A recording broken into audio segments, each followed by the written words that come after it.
everybody, welcome to my YouTube channel. I'm Dr. Angel Storm. Welcome once again. I'm answering a really interesting question today. Somebody on Quora had submitted this to me, and the question is, do narcissists hate themselves? Do they hate themselves for who they actually are, for all of the damage that they do to people, for all of the destruction and chaos, the need to use manipulation? Do they actually hate themselves for what they're doing? They just can't control how this comes out of them. And this is a really interesting question to me because it really taps into body, soul, and spirit. So everything originates in the spirit. I've talked about this a lot. And for reasons that I'm not going to get into in this video, the narcissist is actually not able to do that type of self-reflection. So in order to decide, like, I'm unhappy with myself or I hate myself for what I'm doing, you actually have to take account and an inventory of what you're actually doing with your life.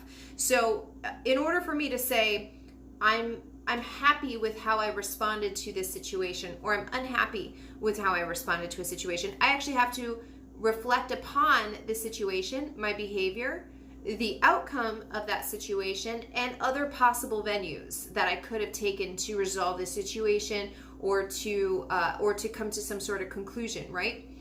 The narcissist is not doing that type of reflection. The narcissist is unable to do that type of reflection, especially as it originates in the spirit realm. That is not something that the narcissist is doing. So the concept of like being able to see the full picture for a narcissist is just not happening. And before you think like, well, how is that possible? Take your own situation dealing with a narcissist for an example. If you were ever a victim of narcissistic abuse, you know very well that there were times when you were not seeing the picture, or maybe you're still in that situation where you are not seeing the situation for what it truly is. You are not picking up on all of the red flags. You're ignoring over and over and over warning signals about what is actually occurring. So before you think that it's impossible for the narcissist to not take an account and not hate themselves, recognize that they're operating on such a superficial level that it's like they just want a supply. They want something and then they go get it. They construct the game of how they get it is the thing that they do for fun. But do they actually sit down and reflect upon like, oh, I love this game. I love the way that it feels. I love when I do this and this. No, they're looking at the outcome. Oh, when I did that, it got me the desired outcome that I wanted. I was able to get another supply. I was able to control a situation where I was the only one who could resolve it. You know, people looked to me. I was able to get the social standing that I was after. Whatever they were after, they're looking at the result of the tactics that they used. And that's the extent of the analysis that they're doing on the situation. They aren't actually like reflecting, like, does this fulfill me? Is this my life's purpose? Do I have a true handle on my identity and know who I am and what I'm here to do? They're not doing that type of analysis, and it's very important that you understand that, because from your own perspective, somebody who's the victim of narcissistic abuse isn't even doing that type of level of analysis on their own selves. Are you? Like, you can truly, if you're honest with yourself, you're going to say like, no, I didn't do that. I made excuses for the behavior. I tried to explain away certain types of behavior. I tried to talk myself out of reacting a certain way. So if you actually do that type of self-reflection on yourself, you're going to see that there were many times, in fact, maybe even the majority of the time, that you didn't view the situation at its fullest. Like, you weren't able to really have eyes wide open, dealing and looking at that situation and analyzing it appropriately. So no, the narcissist is not doing that type of analysis at the spiritual level, and quite honestly at the soul level either.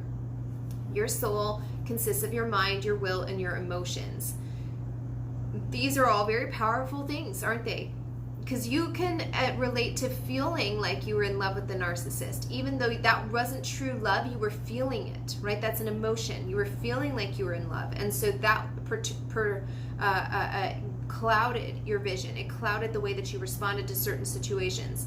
Also, your mind, the way that you were thinking, you were reasoning away why the narcissist was doing certain things, weren't you? You can relate to these things from, if you can understand that you have done these things your own self, it's not too far to understand that the narcissist is not sitting down to do this kind of stuff. They're not sitting down to self-reflect about why they're doing certain things. There's many creatures in the world now that still do this, right? We have what we refer to as lizard brain, right? It's just straight instinct. It's just natural instinct. And there are things that can happen where, there's actually two things that can happen. One, either your brain, you will never develop your EQ. You never develop into understanding how you relate to other people in the world, where your space is in the world. You just never develop that, right? And so you're constantly going to be just reacting. That's not a way to live. That is barely existing. Okay, so that can be one outcome. And the other outcome can be that you willingly put your mind, will, and emotions, all part of your soul, underneath the control of an external influence. Okay, and this can be done, there's many different avenues to get this done. And the reason that you would do that is because you ultimately get what you want. You decide that you would rather have money, you would rather have prestige, you would rather have social standing, clout, a certain job, political position, whatever it is that you're after. You decide that that thing is more important than actually developing yourself into the person who could withstand and sustain that position. So this is viewed as a shortcut, right, to get what you want, but the price for it is a hefty fine, isn't it? Because you're giving up part of who you could have become into, your personal development, your purpose here on life. You're giving that up to be a slave to something else. This happens all of the time. You don't have to be a narcissist in order to come underneath or even to agree with the external influence to get what you want. People manipulate their way into situations all of the time. And so for a narcissist, though, there really isn't time to do self-reflection, nor is there the availability, because you're so far into that external influence that you just will do whatever that external influence tells you to do. And so while it seems reactive and instinctive, there's actually a lot of other things at play here, which is why I said the narcissist is not able to do that kind of self-reflection. It's blocked off from them. They're not able to sit down and think about why they're doing this. So when you're talking about, does a narcissist hate themselves, there's typically two camps in the psychology realm. One is that narcissists hate themselves very much, and so they just take out their hatred on the rest of the world, outside of themselves, right? They hate themselves so much that everybody else is the brunt of that hate for themselves. And then there's another camp that essentially says narcissists love themselves so much, they just love themselves so much that they can't have any other space to love other people or love anything else or love whatever outside of themselves. All the love just goes to themselves. Okay, I find that both of those very difficult to believe. I find both of them very difficult to come into agreement with. There is a third option, which is that this is neither about love or hate. It's about they've given themselves over to something else that they decided they wanted so badly that they will do whatever to keep or get and keep that thing. If you find yourself with a narcissist, if you get around a narcissist, take a look and see if there's anything in their life that they don't have that they want. And chances are that whenever they've set their mind on something, they've gotten it. This isn't to say all driven people or all very motivated people are narcissists. It's that narcissists have the ability to go after something and to get it, and they don't count the cost for what it costs them to go get it. That it is something that, like, they get so fixated on that thing that they want, they don't care about the path of destruction that they probably have to create to go get that thing. Other people, as I said, there's a way to go get that same thing, but in a healthy manner. You develop your character, you become the person that can withstand that position and keep it, maintain it, and grow it for other people.